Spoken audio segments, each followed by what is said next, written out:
설교 제목 영원한 소유지라는 제목으로 말씀 증거하겠습니다. 오늘 보면 다 아시는 것처럼 땅과 가옥, 곧 부동산 매매에 관한 내용입니다.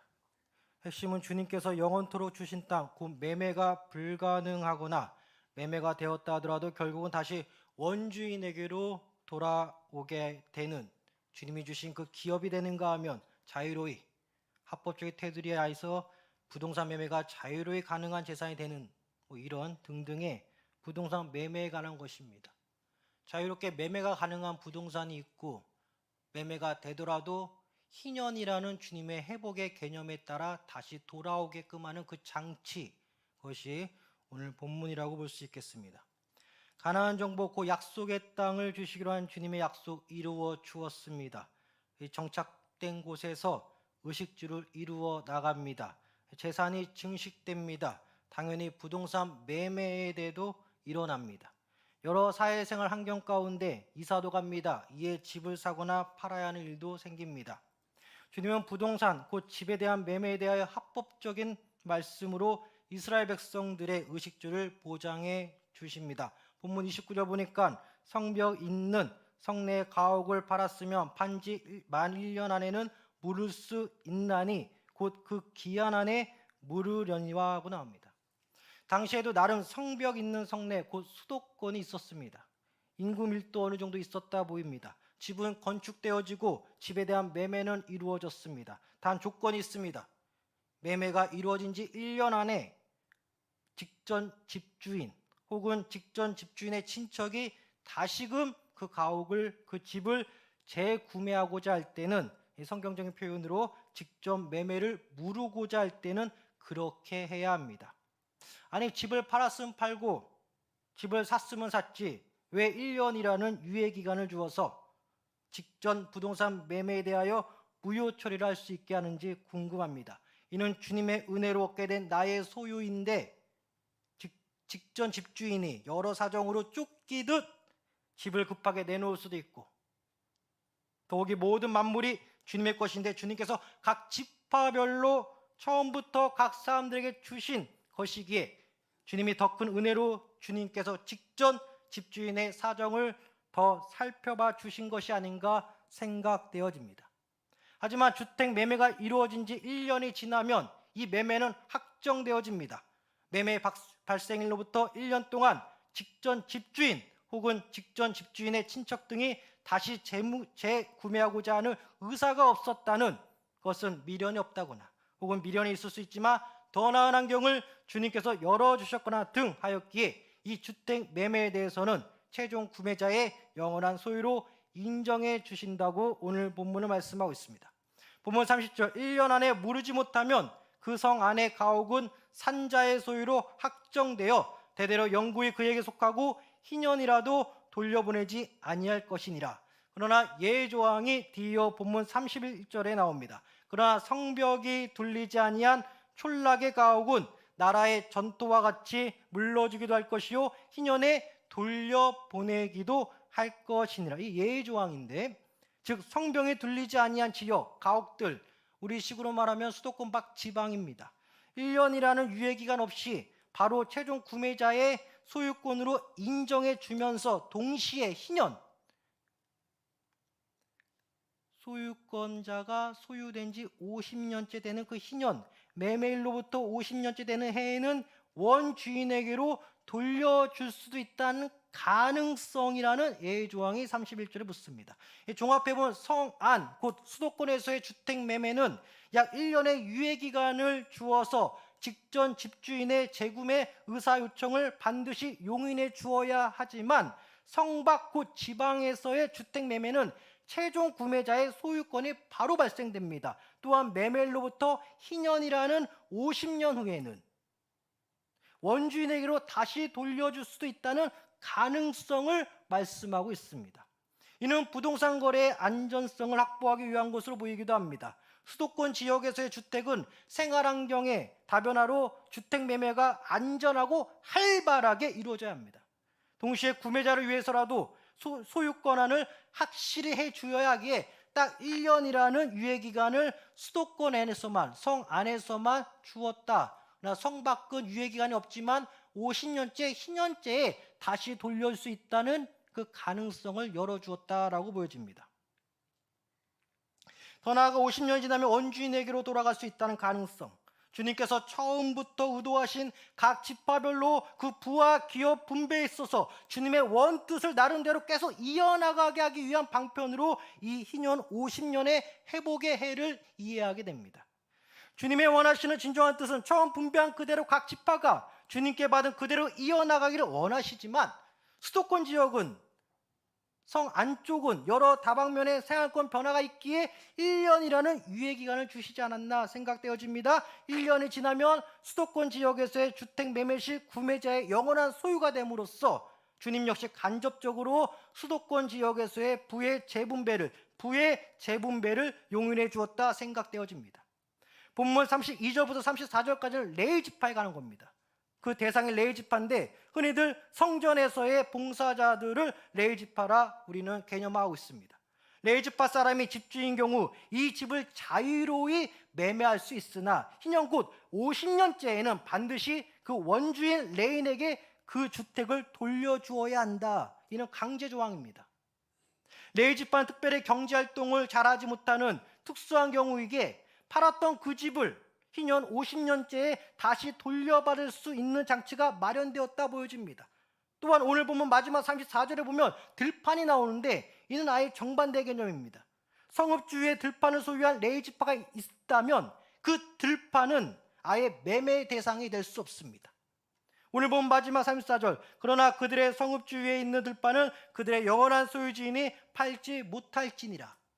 그러니까 레위 지파의 경우 레위 지파가 집을 팔았다. 근데 집을 산 사람은 레위 지파의 집이기 때문에 50년째 되는 희년에는 그 집을 돌려줘야 한다. 원주인 레위 지파에게. 그러나 레위 지파가 가지고 있는 성박 지방의 땅에 있어서만큼은 팔 수도 없고 살 수도 없는 영원한 소유지 레위 지파에 확정된 것으로 오늘 말씀은 기록하고 있습니다. 세 가지 살펴보고 설교 마치겠습니다. 첫째, 주님의 처음 뜻이 가장 좋다. 둘째, 상황에 따라 배려하신 하나님. 마지막 셋째, 자신의 영원성을 보여주신 하나님. 이렇게 세 가지 살펴보고 설교 마치겠습니다. 첫째, 먼저 주님의 처음 뜻이 가장 좋다입니다. 오늘 본문을 보면 직전 집주인에게로 그 집이 다시 돌아갈 수도 있다는 말씀들을 보게 됩니다. 성읍 앞 수도권 지역에서는 지역 특성상 1년이라는 유예기간 후 최종 구매자의 영원한 소유가 됩니다. 지방에서는 언제든 최종 매매가 이루어진 그날 소유권 확정되는데, 희년이라는 50년 개념을 도입해서 외의 조항이지만 회복의 의미에서 원주인에게로 돌이킬 수 있다는 가능성을 주님은 말씀하고 있습니다. 레위 지파의 경우 희년 50년째는 반드시 그 집을 돌려받을 수 있으며 성읍 주위 들판이라는 토지는 원천적으로 매매가 불가능한 이건 레위 지파.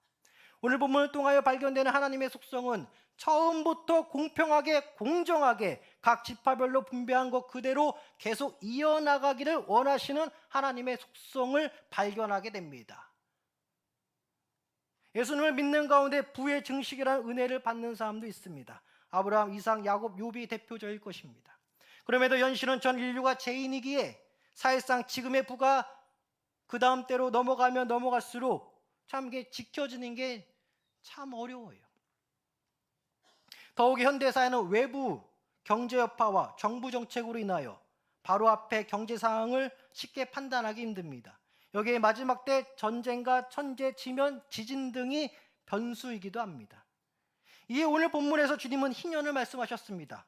주택 혹은 땅에 관하여 약 49년간 그 부동산의 소유권을 인정한 후 50년째 그 희년의 해에는 원주인에게로, 처음 주인에게로 돌려주어라. 특정인의 과도한 부동산 독과점을 막고 처음 각 지파별로 나누어준 주님의 원뜻을 시간이 흘러감에도 그나마 지켜지기를 원하셨던 주님으로 보여집니다. 부동산뿐만 아니라 우리의 삶 가운데서도 주님의 원뜻, 더 나아가 하나님이 나에게 처음부터 원하시고 그것을 순종하겠다라는 그것이 가장 아름다워요. 운명론을 말하는 것이 아니라 각자에게 주신 그 은혜 가운데 삶을 영위하는 것이 가장 좋습니다. 에베소서 4장 7절, 우리 각 사람에게 그리스도의 선물의 분량대로 은혜를 주셨나니 중요한 것은 각 사람에게, 그 사람에게 맞게 예수님은 그 분량대로 은혜를 주셨다. 할렐루야. 그래서 사랑하는 성도 여러분, 우리는 누구하고 비교할 수도 없습니다. 주님이 나에게 처음부터 나에게 맞게끔 나를 위해서 주신 기업이 있습니다. 주신 분깃이 있습니다. 이것이 그대로 이어져 나가는 것이 주님의 뜻이기에 특별히 오늘 본문에서만큼은 희년이라는 그 50년째의 그 원주인에게 돌려주라. 희년이라는 개념, 회복의 개념. 주님께서 나를 향해 주신 그 본래의 뜻에 그대로 순종하는 것이 가장 좋습니다. 둘째, 상황에 따라 배려하시는 하나님입니다. 그런데 이제 사회생활을 하고 또 여러 신앙생활을 겪고 또 우리가 낙심하면 안 되는데 또 이렇게 저렇게 낙심하다 보면 참 그 하나님의 처음 뜻을 이루어 나가는 게 참 어렵다는 게 많이 느껴져요. 부의 증식과 함께 더 나은 삶을 소망하기도 하며 반대로 뜻하지 않게 어려움을 당해 자신의 재산을 처분해야만 하는 경우도 있을 수 있습니다. 제가 조심스럽게 우리 사랑하는 성도에게 말씀드리고 싶은 거는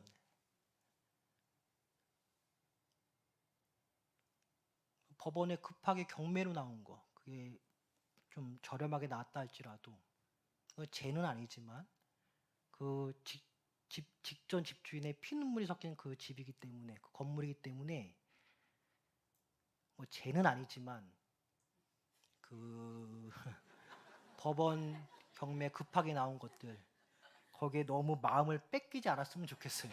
예. 왜냐하면 그 원주인의 그 피눈물이, 그렇죠, 고생이 서려 있는 거기 때문에 정말 참 마음이 참 그렇습니다. 그래서 법원 경매 이런 것들 너무 마음에 담지 않으셨으면 좋겠어요. 이런 경우 대표적으로 부동산 거래를 통해 각자 처한 상황에서 최선의 선택을 하게 되죠. 그러기에 부동산 매매는 절대 죄가 아닙니다. 법원 경매도 죄는 아닌데 이제 다시 한번 강조하지만 너무 마음에 두지 말아라. 너무 마음에 두지 말아라. 그 원주인의 고생과 눈물과 땀과 피눈물이 섞였기 때문에 참 기독교인들 입장에서는 참 그래요. 그래요. 그러니까 너무 마음에 두지 말기만. 우스라운 소리는 아닌데 주님은 오늘 기록된 말씀에서도 부동산 매매를 인정해 주었습니다. 중요한 것은 매매 거래 안전성과 소유권자의 확실성. 다시 한번, 중요한 것은 매매 거래 안전성과 소유권자의 확실성을 주님께서 원하시며, 동시에 오늘 본문 31절, 그러나 성벽에 둘리지 아니한 촌락의 가옥은 나라의 전토와 같이 물려주기도 할 것이요 희년에 돌려보내기도 할 것이니라. 돌려보내기라도 할 것이니라. 즉 회복의 가능성을 주님은 계속해서 열어두고 있다라는 거예요. 주님은 비록 성벽에 둘리지 않은 촌락, 즉 재산적 가치가 시간이 흘러도 거의 변화가 없는 이 부동산, 지방 부동산만큼은 제한적이지만 희년이라는 성경 정신을 살려서 주님께 받은 복이 원상태 그대로 원주인에게 돌아갈 수 있다는 가능성을 말씀해 주셨습니다. 가능성이에요. 가능성. 강제 조항이 아니에요. 외의 조항이에요. 그러기에 희년이라는 성경적인 회복의 기도를 함으로써 우리 삶 가운데 회복이 이루어지길 소망합니다. 우리 사랑하는 성도 여러분, 이런 회복해달라는 게 진짜 성경적인 기도라는 거예요. 희년이라는 하나님의 그 회복의 개념을 그대로 받아서 아멘하고 받아서 회복시켜 주시옵소서.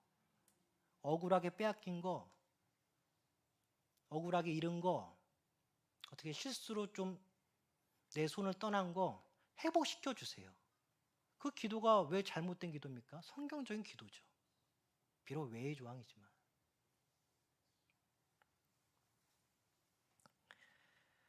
예레미야가 3장 59절 이렇게 나오네요. 여호와여 나의 억울함을 보셨사오니 나를 위하여 언통함을 풀어 주옵소서.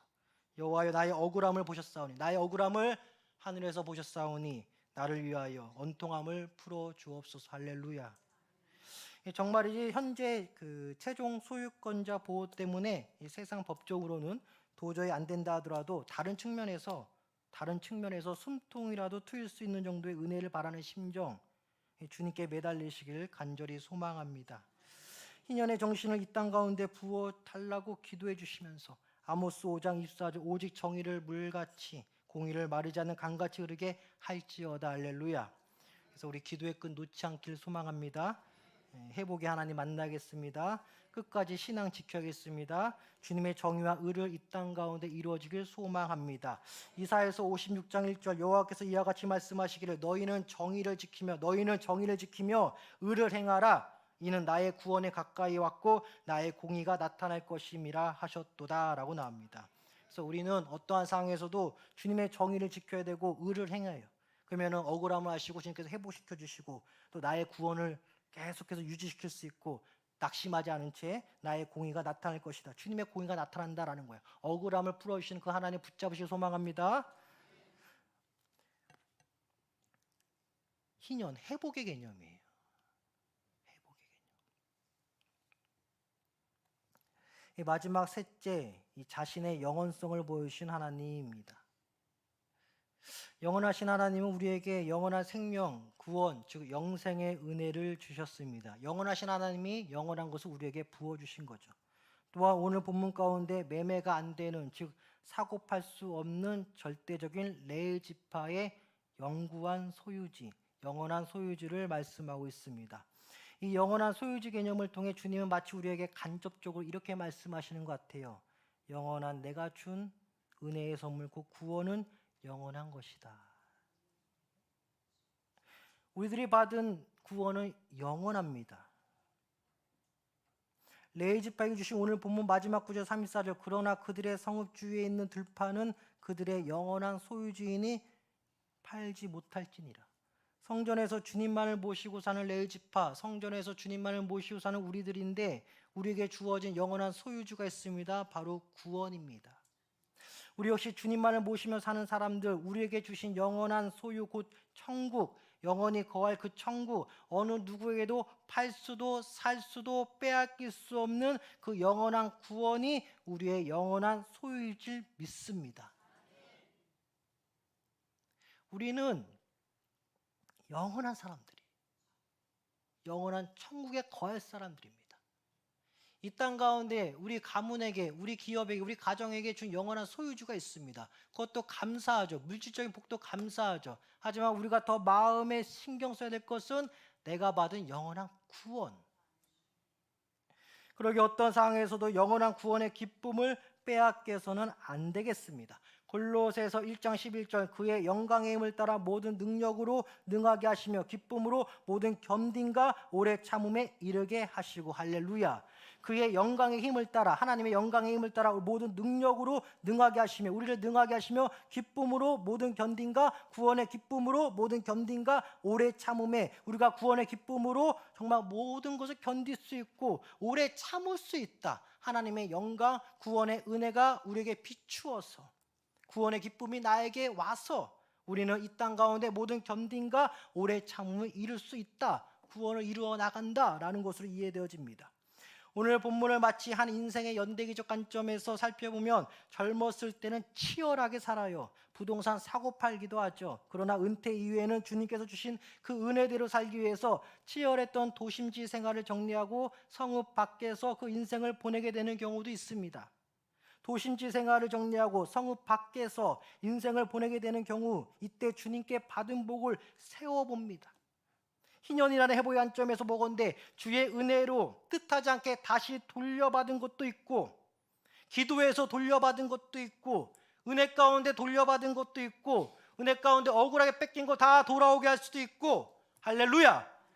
내 인생 마지막 보니까 다 주님께 돌려받은 거예요. 젊었을 때 주님께 심은 거 이만큼 있으니까 그의 100배로 나에게 노년에 채워주신 하나님. 할렐루야. 주님께서 주시는 거예요. 돌려주시는 거예요. 희년의 개념을 가지고 하나님께 붙잡으시길 소망합니다. 젊었을 땐 잘 몰라요. 치열하게 사니까, 집 사고 팔고 바쁘니까.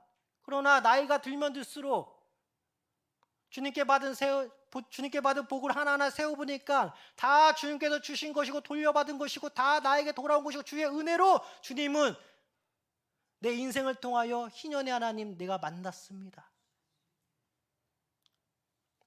이렇게 살다 보니 오늘 보면 마지막 절까지 와서 보니 내 인생의 마지막 남은 영원한 소유주 바로 구원. 재산이 늘었다 줄어드는 롤러코스터 같은 인생길 가운데 딱 하나 변동 없는, 애나 지금이나 변동 없는 영원한 것, 사고 팔 수도 없는 그 영원한 구원, 나의 영원한 소유, 내가 사고 싶어서 산 것도 아니요, 내가 받고 싶어서 받은 것도 아니요, 오직 살아계신 주님이 창세전에 나를 사랑하여서 나에게 은혜의 선물로 강제로 주신 구원, 이것이 나의 영원한 소유일 줄 믿습니다. 이 구원이 우리 모든 택자들의 마지막 영원한 소유일 줄 믿습니다. 부동산 매매 얼마든지 할 수 있습니다. 회복될 수 있습니다. 억울함 풀어주시는 하나님이십니다. 돌려받을 수 있는 것도 있습니다. 한때 내 소유였지만, 남의 소유가 된 것이지만 다 돌려받을 수 있어요. 그럼에도 희년의 하나님, 회복의 하나님, 지금도 말씀하신 그 하나님 붙잡고 나아가면 다 돌려받을 수 있습니다. 그러나 중요한 것은 너에게 영원한 소유, 바로 그 구원의 기쁨을 잃지 말아라. 할렐루야. 오늘 본 마지막 구절 영원한 소유주에 관한 말씀 보니까 조금 초라해요. 성읍주에 있는 들판, 레위지파의 영원한 소유주라고 기록되어 있지만 그 지방의 들판, 때로는 성읍 안에서 젊었을 때 바쁘게 치열하게 살 때는요, 또 억울한 일 생기면요, 또 급한 일 생기면 내가 받은 이 구원의 성읍 주의 들판처럼 초라하게 여겨질 때가 있습니다. 왜? 당장 내 눈앞에 있는 그 문제가 가장 크니까. 내가 받은 영원한 소유 구원, 성 밖에 있는 그 지방의 그 돈도 안 되는 그 들판 같은 땅에 있는 그 소유 구원은 눈에 안 보인다 말이에요. 신앙생활을 마치 내 인생 중심이 아닌 주변의 것 중 하나, 구원을 마치 내 인생 중심이 아닌 주변의 것 중 하나, 지방의 그 돈도 안 되는 그 땅 같은 거, 그렇게 구원을, 그렇게 신앙을 이해할 때가 있다라는 거예요. 왜? 내 눈앞에 문제가 더 크니까. 그러나 우리 인생에서 가장 중요한 것은 놓치지 말아야 할 것은 내가 받은 영생의 구원입니다. 사랑하는 성도 여러분, 택자의 구원을 위해 보혈의 피를 흘리신 예수님께서 어떤 삶을 사셨습니까? 이 땅에서 가장 힘들고 초라하게 사셨습니다. 마치 성읍 주변 지방 땅값도 얼마 안 가는 그 들판 같은 취급을 받으면서 말이죠. 그러나 그 초라한 들판이 나의 영원한 소유주라고 합니다. 바로 나의 모든 것 되시는 그 영원한 구원의 삼위일체 하나님. 레위기의 핵심 구절은 25장 23절. 토지를 영구히 팔지 말 것은 토지는 다 내 것임이라. 너희는 거류민이요 동거하는 자로서 나와 함께 있느니라. 그렇습니다. 우리는 다 나그네 같은 인생을 살다 가는 거예요. 이 땅의 모든 것들, 우리들까지 다 주님의 것입니다. 천지만물과 우리 택자들은 다 주님의 것입니다. 우리가 받은 이 구원을 들판처럼 여겨서는 안 됩니다. 예배를 들판처럼 여겨서는 안 돼요. 신앙을 들판처럼 여겨서는 안 돼요. 그 값도 얼마 안 되는 지방의 땅처럼 말이죠. 그렇게 여겨서는 안 된다. 받고 싶어서 받은 구원이 아니에요. 버리고 싶어도 버릴 수 없는 구원입니다. 내가 받은 구원, 곧 내가 주님의 소유라는 의미입니다. 오늘 종교개혁주의를 맞이하여 종교개혁의 5대 원리, 다 아시는 것처럼 오직 성경, 오직 은혜, 오직 믿음, 오직 예수, 오직 하나님께 영광, 이들의 공통 분부가 무엇이냐? 바로 구원. 구원을 위하여 성경이 기록되었고, 구원을 위하여 예수님께서 보혈의 피를 흘리셨으며, 오직 믿음으로 구원을 받으며, 오직 은혜는 구원받은 택자가 누리는 영광이며, 오직 구원받은 택자만이 하나님께 영광 올려드릴 수 있습니다. 사랑하는 성도 여러분, 어떠한 상황에서도 우리가 은혜의 선물로 받은 이 영원한 구원의 감격과 기쁨을 절대 잃지 마시길 바랍니다. 오늘도 내일도 내가 받은 구원은 영원한 것입니다. 기도하겠습니다.